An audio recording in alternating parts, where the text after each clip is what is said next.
হযরত Jalaluddin Rumi বলেন, এ বেরাদার বেনেহায়েত দরগাহেস হরচে বরওয়াই মিরবি বরওয়াই ময়েস। Jalaluddin Rumi তার কিতাব মসনবী শরীফ ফার্সি ভাষায় সেখানে বলেন, হে বন্ধু, এটা আল্লাহর মোহব্বতের পথ। এই পথে তুমি যতটুকু অতিক্রম করো, মনে করো না তুমি মঞ্জিলে আসছো। একটু ভালো লাগে দ্বীনের উপর আমল করতে, এটা তো সামান্য ভালো, সামনে আরো অনেক ভালো, আরো সামনে আরো মজা, আরো সামনে আরো তৃপ্তি। একটু বেনামাজির থেকে নামাজি ভালো লাগে, এইটাই না, একটু দোয়া মুনাজাত করো, আরো ভালো লাগবে। একটু ভোর রাতে উঠে দেখো, আরো ভালো লাগবে।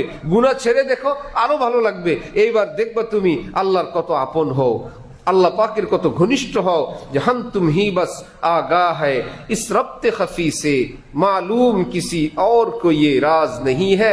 তখন তুমি বলবা, আল্লাহ, গোপনে গোপনে আপনি আমাকে ভালোবাসেন, আর আমি যে আপনার জন্য মহব্বত করি আমি অন্তরে সেটা টের পাই। আমাদের দুজনের এই গভীর গোপন সম্পর্কের কথা পৃথিবীর কেউ জানে না।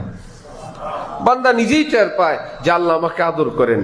আজলবে না দিদা সদবু সারসিদ মঞ্চে গোয়াম রুচে লজ্জত চশিদ।